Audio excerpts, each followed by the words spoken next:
Membubarkan ibadah adalah kejahatan serius, pelanggaran terhadap hak asasi manusia dan mengangkangi konstitusi. Dan jangan lupa, pasal 303 KUHP secara tegas, setiap orang yang dengan kekerasan atau ancaman kekerasan mengganggu, merintangi, atau membubarkan orang yang sedang melaksanakan ibadah atau upacara keagamaan atau kepercayaan dipidana dengan pidana penjara paling lama 5 tahun. Undang-undang sudah bicara keras dan tegas. Lalu apa yang ditunggu? Tangkap pelakunya, proses sesuai hukum, jangan nunggu viral. Jika negara yang tidak bisa melindungi warganya untuk berdoa dan beribadah, negara macam apa itu? Haleluya, haleluya, haleluya. Assalamualaikum warahmatullahi wabarakatuh. Salam Aki. Aku kabarkan Injil keselamatan. Bapak Ibu dan Tuhan, ketemu lagi dengan saya Evangelis Avraham Effendi Usman. Bagaimana kabar Bapak Ibu semua? Tentu luar biasa. Yes. Wow, kita itu sangat istimewa. Nah saudaraku, para pecinta yang bahagia dan para pengikut Kristus yang setia, saya ingin mengajak kita semuanya untuk menyaksikan beberapa cuplikan video bagaimana pendapat netizen terhadap pembubaran ibadah di daerah Yogyakarta kemarin Bapak Ibu. Nah ini tiap bulan terjadi pembubaran ibadah, larangan ibadah. Karena kuasa kegelapan Bapak Ibu sangat ketakutan ketika melihat orang Kristen berkumpul. Anak-anak Tuhan berkumpul memuji Tuhan, memuliakan Tuhan, meninggikan dan membesarkan keagungan Tuhan. Berkumpul, membaca Alkitab, berkumpul, mendengarkan firman, berkumpul, beribadah.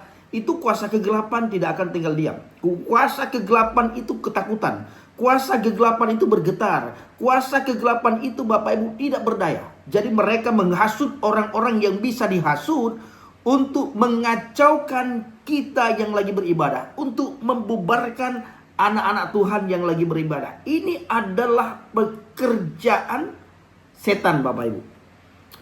Oleh karena itu saya sering sekali berkata begini, apabila gara-gara agama membuat engkau jahat, tinggalkan agama tersebut.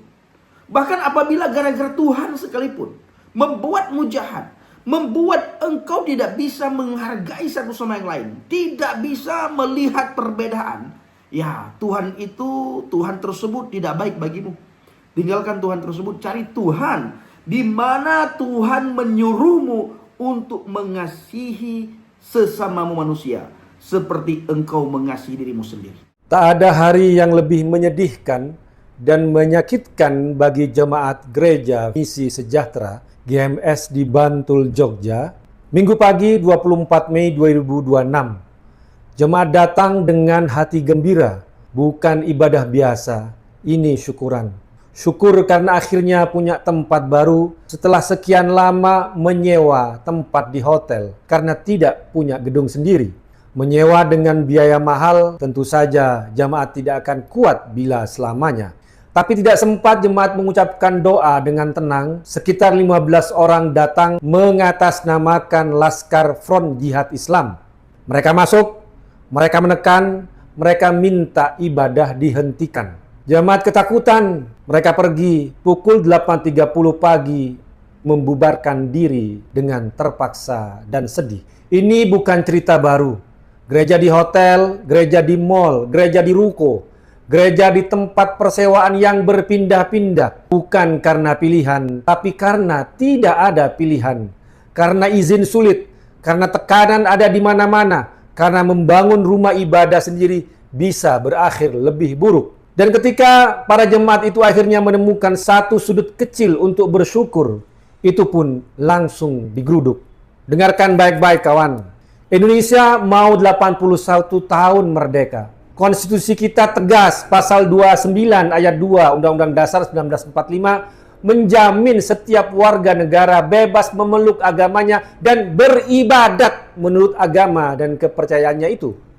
Bebas yang sebenar-benarnya, bukan bebas bersyarat.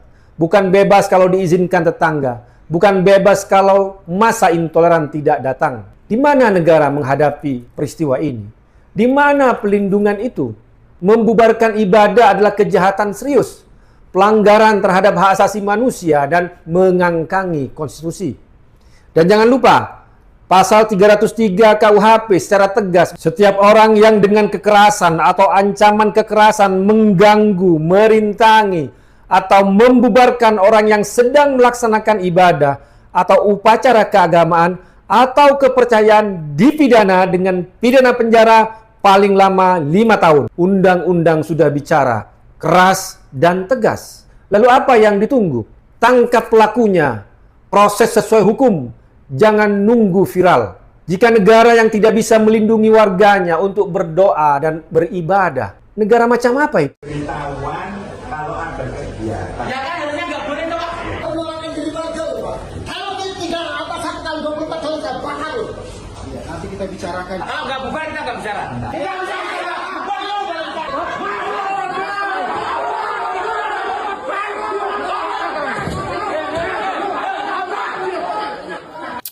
Kejadian barbar ini terjadi di Kabupaten Bantul, Yogyakarta. Warga barbar yang menamakan diri Laskar Front Jihad Islam membubarkan paksa ibadah jemaat GMS Misi Sejahtera.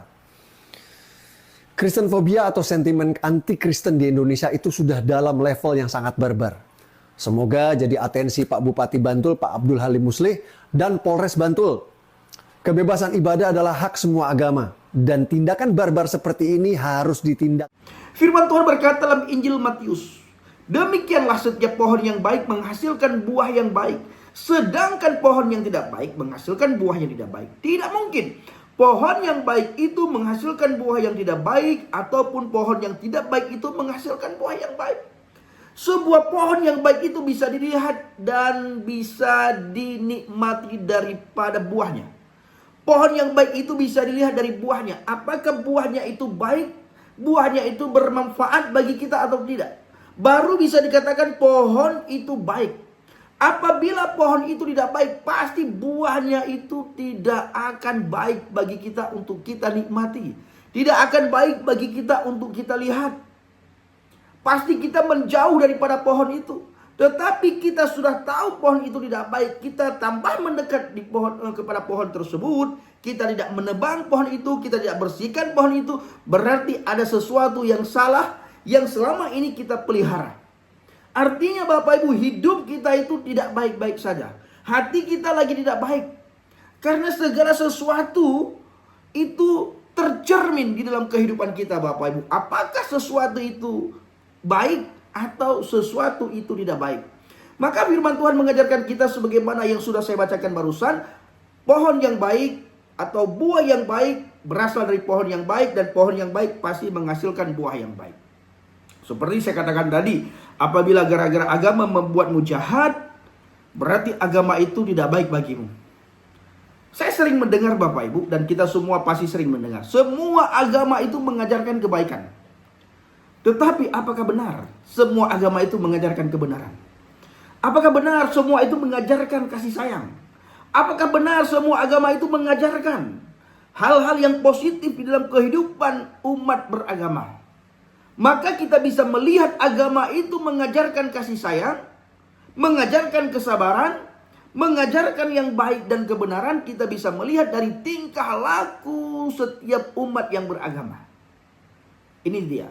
Dan saya sering berkata saudara, di dalam pelayanan, di dalam penginjilan, di dalam saya berkehidupan bermasyarakat, apa kata saya? Yang sering hari-hari ini saya ulang-ulang. Agama itu cenderung mengajarkan kita supaya kita mengasihi orang yang seagama dengan kita. Tetapi Tuhan mengajarkan kita supaya kita mengasihi sesama kita seperti kita mengasihi diri kita sendiri. Kasihilah sesamamu manusia seperti engkau mengasihi dirimu sendiri. Agama mengajarkan seseorang, kasihilah orang yang seagama denganmu. Berikan salam kepada orang yang seagama denganmu. Jangan engkau makan di rumah orang yang tidak seagama denganmu. Itu adalah agama. Mengajarkan pemeluknya saudara. Tetapi Tuhan mengajarkan kita, musuh pun disuruh kasih, supaya tidak terjadi permusuhan di dalam kehidupan bermasyarakat saudaraku. Oleh karena itu Bapak Ibu dikasihi Tuhan, mari kita kenali Tuhan. Cari Tuhan yang benar-benar mengajarkan engkau kasih. Cari Tuhan yang benar-benar mengajarkan engkau pengampunan. Cari Tuhan yang benar-benar mengajarkan bagaimana supaya hidupmu itu berdampak kepada orang yang ada di sekitarmu. Kita harus benar-benar menunjukkan sifat sikap yang positif. Agar ketika orang-orang di sekitar kita melihat kita, mempermuliakan nama Bapa kita di surga, mempermuliakan Tuhan. Kalau tidak Bapak Ibu, ketika orang-orang melihat kehidupan kita, melihat tingkah laku kita Bapak Ibu, itu nama Tuhan bukan dipermuliakan, tetapi justru menjadi batu sandungan. Jadi saya sangat bangga menjadi pengikut Kristus. Sangat bangga. Karena saya menemukan kasih yang diajarkan di dalam kekristenan oleh Yesus Kristus. Musuh pun Bapak Ibu disuruh kasih, sehingga tidak terjadi permusuhan terus-terusan di dalam kehidupan bermasyarakat. Seandainya Yesus Kristus tidak mengajarkan kasihilah musuhmu, doakan mereka yang menganiaya kamu, maka kita tiap hari mendengar kabar, melihat berita di media sosial, terjadi pertumpahan darah antara umat beragama. Karena tidak ada satupun umat beragama bisa menahan ketika agamanya dihina, ketika ibadahnya diganggu, ketika kitabnya dicaci maki, ketika kitabnya diolok-olok, ketika Tuhannya ditertawakan. Itu tidak ada umat beragama yang sanggup tahan Bapak Ibu. Kenapa kita bisa tahan? Karena kita diajarkan kasih. Tetapi Bapak Ibu, di dalam kasih itu ada keberanian. Kita harus berani melawan ketidakadilan. Setidaknya kita harus berani memviralkan segala sesuatu bentuk ketidakadilan. Kita harus berani memviralkan Bapak Ibu. Harus benar-benar kita berani memviralkan ketidakadilan. Dan itu salah satu bentuk kasih. Oleh karena itu Bapak Ibu kasih Tuhan, kita harus bangga menjadi pengikut Kristus. Tuhan yang Maha Pengasih dan Maha Penyayang tidak mungkin menyuruh kita untuk mengganggu ibadah orang lain. Tidak mungkin. Tuhan yang Maha Pengasih dan Maha Penyayang tidak mungkin menyuruh kita untuk menghina satu sama yang lain. Itu tidak mungkin. Ya, tidak mungkin. Sangat tidak mungkin. Karena Tuhan yang Maha Pengasih dan Maha Penyayang, kalau kita dekat dengan Dia, semakin kita dekat, semakin kita melekat, semakin kita punya hubungan dengan Dia, maka sifat kasih dan sayang Tuhan itu akan melekat pada kita. Dan itu pasti Bapak Ibu. Maka saya sering juga sampaikan, apa yang sering saya ulang-ulang, Bapak Ibu, percuma kita beribadah satu hari semalam 1000 kali apabila kita masih suka mengganggu ibadah orang lain. Percuma kita beribadah sehari semalam 1000 kali apabila kita suka menghina satu sama yang lain. Apabila hidup kita barbar, apabila kelakuan kita itu jahat, percuma kita beribadah. Karena ketika kita beribadah, kita lagi membangun hubungan kita dengan Tuhan, kita lagi berbicara dengan Tuhan, dan pasti di dalam kita bangun hubungan dengan Tuhan, dalam kita berbicara dengan Tuhan, pasti keluar tutur kata kita yang baik-baik. Dan pasti Bapak Ibu, seseorang semakin rajin beribadah, semakin hidupnya itu baik. Hidupnya itu terarah, menjadi berkat bagi orang lain. Timbul sifat pengasih dan penyayangnya di dalam kehidupan sehari-hari. Tidak mungkin hidupnya barbar, tidak mungkin suka mengganggu ibadah orang lain. Kenapa orang suka mengganggu ibadah orang lain? Ada apa? Apa yang salah? Ini yang harus diperhatikan, harus direnungkan. Introspeksi diri, kenapa aku suka mengganggu ibadah orang lain? Siapa yang menyuruh aku? Apakah agamaku menyuruh aku seperti itu? Atau Tuhanku menyuruh aku seperti itu? Atau ajaranku menyuruh aku seperti itu? Ini harus kita renungkan.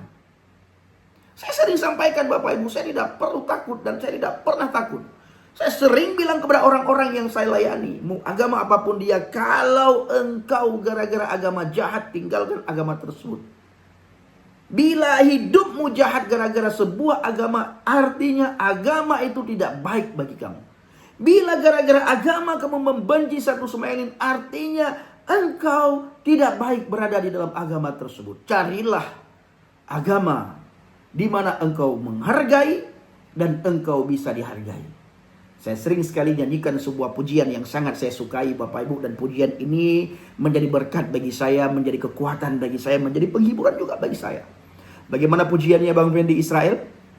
Kala ku cari damai, hanya ku dapat dalam Yesua. Kala ku cari ketenangan, hanya ku dapat di dalam Yesua. Tak satu pun dapat menghiburku, tak seorang pun dapat menolongku. Hanya Yesus jawaban hidupku. Bapak Ibu, hanya Yesus Kristus yang bisa membawa kita kepada kedamaian, yang bisa membawa kita kepada ketenangan, yang bisa membawa kita kepada ketentraman. Hati kita damai, jiwa kita tentram, pikiran kita tenang ketika kita berada di dalam firman. Kenali firman, kenali Tuhan Yesus, maka hidupmu pasti berubah. Saya sudah alami. Saya dulu suka membenci agama lain, suka membenci ajaran lain, suka membenci Tuhan lain, suka membenci kitab lain, suka membenci kepercayaan lain, suka membenci akidah lain.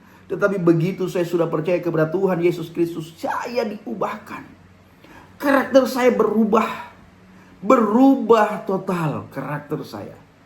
Ada pembaharuan budi, terjadi pembaharuan karakter, terjadi pembaharuan budi Bapak Ibu. Ini yang saya alami. Dan hari-hari ini saya selalu berbicara tentang pembaharuan karakter. Roma 12 ayat yang kedua. Janganlah kamu menjadi serupa dengan dunia ini, tetapi berubahlah oleh pembaharuan budimu, sehingga kamu dapat membedakan manakah kehendak Elohim, apa yang baik, yang berkenan kepada Tuhan, dan yang sempurna. Efesus 4 ayat 3, supaya kamu dibaharui di dalam roh dan pikiranmu. Kamu dibaharui di dalam perkataanmu, kamu dibaharui di dalam kelakuanmu, kamu dibaharui di dalam tingkah lakumu, kamu dibaharui di dalam tutur katamu. Ini bisa kita dapatkan apabila kita di dalam firman. Sebelum kita tinggal di dalam firman, kita kenali firman dulu. Kita kenali Tuhan Yesus. Makanya setiap orang Kristen yang benar-benar tinggal di dalam Kristus, hidupnya itu pasti berubah. Apabila ada orang Kristen yang hidupnya tidak berubah Bapak Ibu, berarti orang itu Kristen KTP, Kristen-Kristenan, Kristen karena lingkungan, Kristen karena keadaan. Bukan Kristen tinggal di dalam Kristus. Karena setiap orang Kristen yang benar-benar tinggal di dalam Kristus, hidupnya itu pasti berubah. Ada pembaharuan budi, karakternya itu pasti berubah. Saya alami Bapak Ibu. Kenapa saya bisa katakan? Karena saya mengalami pembaharuan budi, pembaharuan karakter. Saya benar-benar mengalami. Maka banyak orang yang senang, banyak orang yang suka ketika berbicara dengan saya Bapak Ibu. Karena selalu saya berbicara tentang pembaharuan budi, pembaharuan karakter. Dan saya selalu mengajak orang supaya sungguh-sungguh di dalam Tuhan. Kita benar-benar sungguh-sungguh di dalam Tuhan. Bukan hanya sekedar bergereja, bukan hanya sekedar beribadah. Tetapi kita benar-benar sungguh-sungguh di dalam Tuhan. Sungguh-sungguh di dalam gereja, sungguh-sungguh di dalam ibadah. Harus kita membawa suasana ibadah, suasana gereja ke dalam kehidupan kita sehari-hari. Tetapi apabila kita tidak tinggal di dalam Kristus, suasana gereja, suasana ibadah, damainya gereja Bapak Ibu tidak bisa kita bawa keluar gereja, tidak bisa kita bawa ke dalam bermasyarakat. Karena kita tidak tinggal di dalam Kristus, artinya kita tidak tinggal di dalam firman. Nah, Bapak Ibu dikasihi Tuhan, saya pendatang baru di dalam kekristenan mengajak kita semuanya, seluruh orang Kristen yang ada di Indonesia, dimanapun saudara berada, timur, barat, utara, selatan, mari sungguh-sungguh di dalam Tuhan. Mari sungguh-sungguh di dalam Tuhan. Mari sungguh-sungguh di dalam Tuhan. Mari sungguh-sungguh di dalam Tuhan. Tinggallah di dalam firman, sehingga firman itu hidup setiap hari. Ada pembaharuan budi, ada pembaharuan karakter. Tutur kata kita berubah, pola pikir kita berubah, adab, budi, akhlak kita pasti berubah ketika kita tinggal di dalam firman. Karena firman Tuhan tidak mengajarkan kita kebencian. Firman Tuhan benar-benar mengajarkan kita tentang kasih. Saya berani memberitakan Injil juga karena kasih Tuhan. Saya berani bersaksi karena kasih Tuhan. Saya berani menceritakan man huwa Yesua, siapa itu Yesus Kristus, ahabballahu li hadzal dunya. Itu karena kasih Tuhan. Begitu besar kasih Tuhan kepada dunia ini, sehingga dia mengaruniakan putranya yang tunggal supaya setiap orang yang percaya kepada tidak akan binasa, melainkan memperoleh hidup yang kekal. Oleh karena itu Bapak Ibu dikasihi Tuhan, mari kita benar-benar memposisikan diri kita berada di atas fondasi iman yang benar dan berada di dalam firman, sehingga keberanian kita itu muncul. Berani untuk bersaksi, berani memberitakan Injil, berani menceritakan siapa itu Yesus Kristus man huwa Yeshua, sehingga banyak orang di sekitar kita, di sekeliling kita, hidupnya berubah ketika sungguh-sungguh melihat karakter Kristus yang ada dalam kehidupan kita. Di orang Kristen Bapak Ibu harus benar-benar menunjukkan sifat karakter Kristus. Karakter yang penuh dengan kasih. Bukan hanya sekedar ucapan. Kasih, selesai khutbah, cacian, makian, marah-marah segala macam. Tidak boleh seperti itu. Jadi sifat kita itu harus benar-benar berubah. Dan itu semua tidak akan terjadi apabila kita tidak tinggal di dalam firman. Baik saudaraku dikasihi Tuhan, para pencinta Injil Habaget dan para pengikut Kristus yang setia, kiranya video ini bisa menjadi berkat bagi kita semuanya. Dan saya mengucapkan terima kasih banyak kepada saudara yang selalu mendukung pelayanan Habaget, baik melalui doa, dana, motivasi maupun support saudara semuanya. Terus dukung dalam doa dan bawa pelayanan yang kita lakukan ke dalam doa syafaat Bapak Ibu, agar lewat pelayanan kita banyak orang dikuatkan imannya, yang sudah undur dari hadapan Tuhan, alias yang sudah dimukalafkan lewat kesaksian, lewat pelayanan kita, mereka bisa kembali kepada Hamasiah, bisa kembali kepada Kristus. Nah, ini terjadi dan sedang terjadi lagi terjadi di pedalaman Mentawai. Saya bersama dengan saudara saya Bang JDP masuk ke pedalaman-pedalaman Mentawai Bapak Ibu. Di mana ada dusun-dusun di pedalaman Mentawai itu sudah banyak dimukalafkan. Kita masuk ke sana untuk menyadarkan kembali mereka, untuk memperkenalkan kembali kepada mereka tentang keselamatan yang hakiki, keselamatan yang sejati. Memperkenalkan kembali kepada mereka tentang Yesus Kristus. Dan puji Tuhan, lewat kesaksian saya bersama dengan saudara saya Bang JDP, lewat berkat yang Bapak Ibu taburkan, lewat doa yang Bapak Ibu lakukan, lewat dorongan Bapak Ibu, lewat support Bapak Ibu, pelayanan kita di pedalaman Mentawai Bapak Ibu, puji Tuhan, mulai kelihatan, mulai berhasil Bapak Ibu. Jadi setiap apa yang kita lakukan di pedalaman Mentawai tidak akan kembali dengan sia-sia. Mari kita bergandengan tangan untuk menjadi penuai di akhir zaman, untuk menjadi penginjil di akhir zaman. Terima kasih. Saya juga berdoa kepada Tuhan, kiranya Bapak Ibu semua selalu dalam lindungan Tuhan, dijauhi dari segala mara bahaya, celaka, musibah, sakit, penyakit, maupun dari hal yang tidak Bapak Ibu inginkan. Apapun yang Bapak Ibu lakukan dan kerjakan serta usahakan, pasti dibuat oleh Tuhan berhasil. Sehingga setiap keberhasilan itu nama Tuhan dipermuliakan. Dan kita bisa membantu pekerjaan Tuhan, membantu pelayan-pelayan Tuhan, dan membantu penginjil-penginjil yang melakukan penginjilan. Dan juga Bapak Ibu, berkat yang Bapak Ibu berikan juga, itu kita sering bantu hamba-hamba Tuhan yang ada di pedalaman, sehingga mereka juga sungguh-sungguh melayani Tuhan. Pikirannya tidak bercabang. Nah, ini juga sering kita lakukan Bapak Ibu. Jadi saya sering bilang ketika memberkati hamba-hamba Tuhan bersama dengan JDP di pedalaman, saya bilang ini bukan berkat dari saya, tetapi berkat daripada subscriber channel Injil Habaget dan subscriber JDP channel. Terima kasih. Assalamualaikum warahmatullahi wabarakatuh. Salam Aki. Aku kabarkan Injil keselamatan. Bapak Yahweh Bishim Adonai Yesus Hamasiah. Ruah Kudus memberkati kita semua. Haleluya. Amin. Salam bertadid. Terima kasih.